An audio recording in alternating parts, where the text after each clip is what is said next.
Peace, family. It's me, Mystic Empress Angela 3, coming at you with another Spook Tale episode. Actually, this one is about me, what happened to me in the beginning of my journey in spirituality.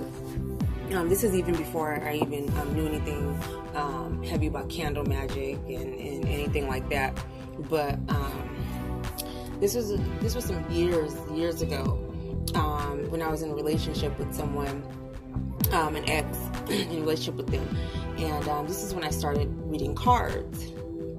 And so me and my ex at the time were living together, and a little bit, maybe about a year, almost a year after that, his mother had been ill for a while.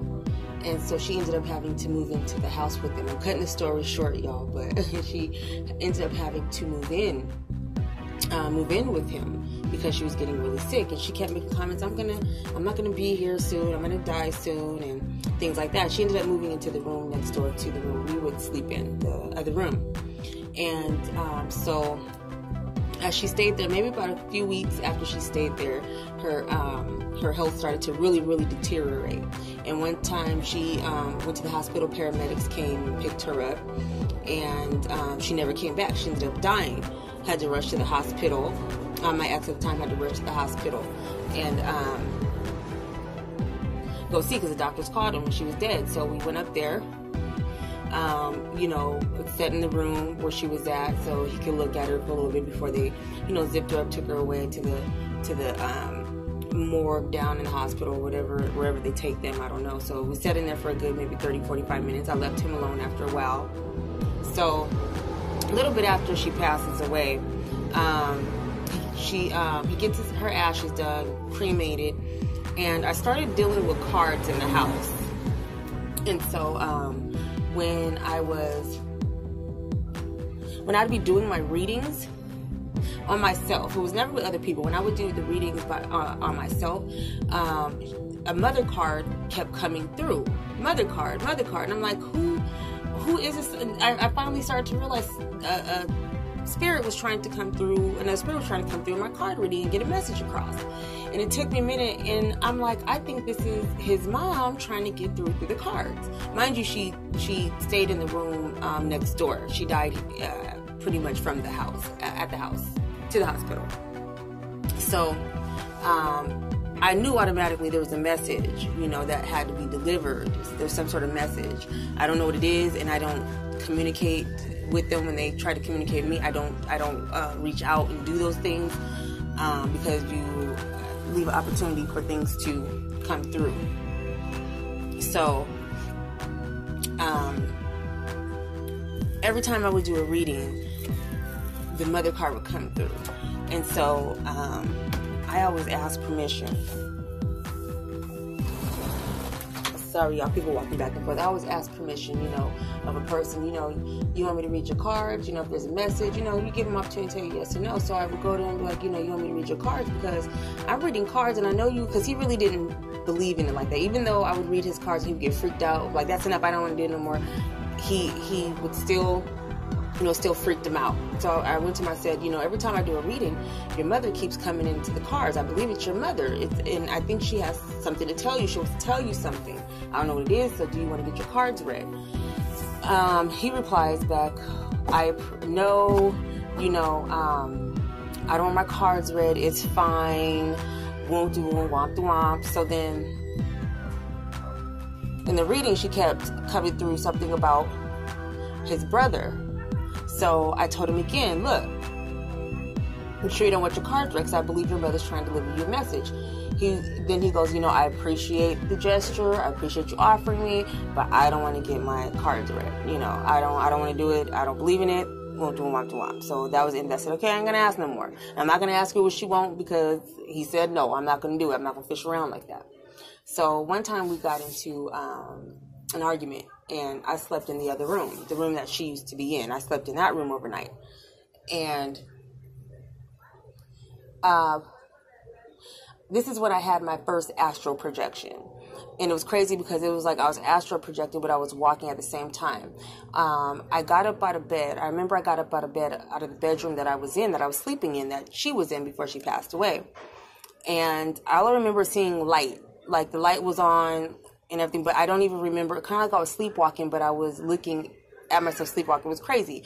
In the scenery, I could see the light on in the bathroom, but it was just a bright light, and then it go to some darkness, which you would figure that was the room because the light was off in the room. And so I went to the bathroom, had an astral projection doing that, and came back in the room. And I heard, I didn't hear anything. He comes running in the room.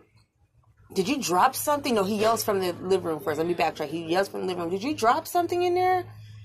And I'm like, no. I yelled back and said, nope. And that was it. And so a couple hours later, he ends up coming into the room. And in the room, it was a big old box in the middle of the floor. He's like, I thought you said you didn't drop nothing. I said, I didn't. And he was like, there's a big box in the middle of the floor. Now, that would creep somebody out immediately. I was just more pissed off. He interrupted me at 5 o'clock, 6 o'clock in the morning about some damn box in the middle of the floor. Why are you waking me up about this box in the middle of the floor? There was a box in the middle of the floor. And he was like, it's all over the place, you know. So the next day, I was telling a friend about what happened. And she was like, what was in the box? I said, you know what? That's a good question. I don't know what's in the box. Let me ask him. I said, hey, what was in that box that you found in the middle of the floor? That was in the middle of the floor that fell. And guys, let me say, the box wasn't like, you know, if a box tips over, something tips over and falls, it's right there where it falls. No, this box was in the middle of the floor. It would have had to floated to get to the middle of the floor. So he was like, I don't know. Let me go see. And we went to go see what was in the box. It was all his mother's belongings, her brush, her shampoo, things like that. So I said, oh shit, I didn't have a supernatural incident happen. And automatically I start figuring she needs to get something through. So I tell him one more time, because this time around when I'm doing the car, something about a guy, his brother. I'm going to say his brother, because that's who was coming through, she was coming through about. And I asked him one more last time. He said, nope, I don't want my cards read. So later on that day, later on that night, I started making a spiritual bath, and I heap it on the stove. So, you know, you end up cleansing your house too, because the aroma goes around your house, so you're cleansing your house of everything. And I turned it off about 1 o'clock in the morning, I believe. And right when I went in the bed, there's a knock at the front door. And the knock at the front door is his brother.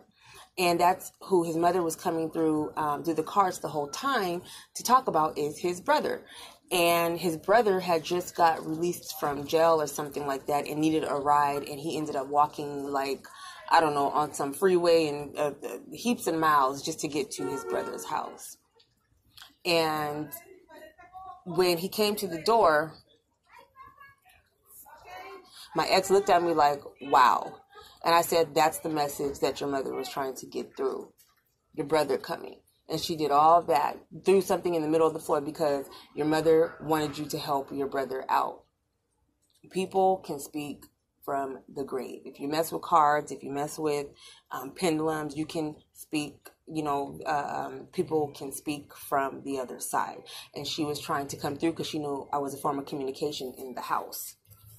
I was a form of communication with the car. So she tried to communicate with me, and he did not want no parts of it. So therefore he didn't know, because he could have got his cards read and seen it coming. But instead, I had a spirit of his deceased mother come to me to let him know information. And that was pretty much it for that. And that is it for the spook story for today. For your own personal reading, email me at 818-ONLYHEAVEN, HEVEN, @gmail.com. Peace.